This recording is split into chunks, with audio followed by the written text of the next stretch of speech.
যত্নে ভালো থাকে সব কিছু, সেটা গাছ হোক বা সম্পর্ক।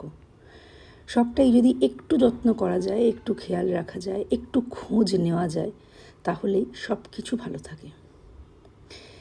এই যে গাছের আমি মাঝে মাঝেই যত্ন করার জন্য এই যে মালিটাকে ডাকি, এই মালি প্রায় কাজ করছে আমার বাড়িতে প্রায় 18 বছর, 18-19 বছর।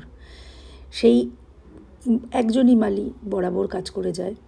কেন কাজ করে? ওর কাজও খুব ভালো, আর ওর সবটাই খুব ভালো আর কি। মানে ও যে কাজ করে যখন, ও গুছিয়ে কাজ করে, সেই জন্য এই একই লোক, পুরনো লোক, পুরনো লোকের সঙ্গে সম্পর্ক, পুরনো লোকের সঙ্গে সবটাই তাকে হচ্ছে একটু ভালো কথা, একটু যত্ন, সব কিছুতে। শুধু এই মালির কথা বলছি না, সব কিছুতেই, সবার ক্ষেত্রে।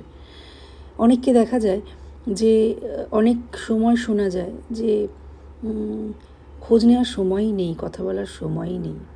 সময় সত্যিই কারণ নেই, কিন্তু এখনকার ক্ষেত্রে সবাই যেরকম ব্যস্ত, যদি একটু করে সময় বের করে অন্তত নিজেদের লোকের একটু খোঁজ নেওয়া যায়, সেটা কিন্তু খুব চাপের কিছু নয়।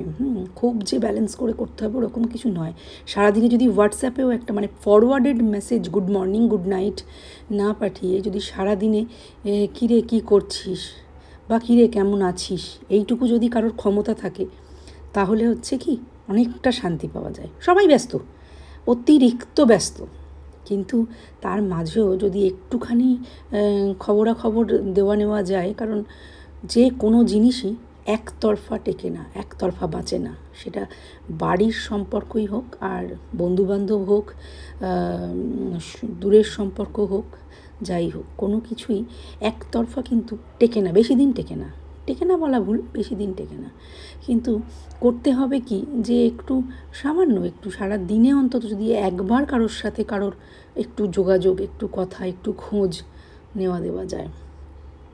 তো বলতে চাই অনেক কিছু, কিন্তু কি আর বলি, বলার মতোও কিছু নেই। কারণ যা চারপাশে দেখি শুনি, তাতে করে খুব কষ্ট হয়। লোক বলে ফোন, হয়তো কাউকে ফোন করেছি, খুব নিজেদের লোক, ফোন করেছি, কথা বলছে, কথা বলতে বলতে যে মাঝখানে যদি অন্য কারোর ফোন এসে যায়, আর সেই ফোনটা যদি খুব ভালোবাসার লোকের হয়, তাহলে যার সাথে কথা বলছিল তার ফোনটা দুম করে কেটে দিয়ে অন্য ফোন ধরে নেয়। কিন্তু আমার মনে হয় যে ওই সময় কিন্তু বলে দেওয়া যেতেই পারে যে একটুখানি দাঁড়া, আর একটা ফোন ঢুকছে, আমি ফোনটা ধরে নিয়েই আবার কল করছি। কিন্তু এইটুকু বলার মতো সময়ও থাকে না। তখন বোঝা যায় যে হ্যাঁ, কতটা, কার কতটা মানে কে কতটা জরুরি, কাকে কতটা প্রায়োরিটি দেওয়া হচ্ছে। তো যাকে আর কিছুই বলার নেই।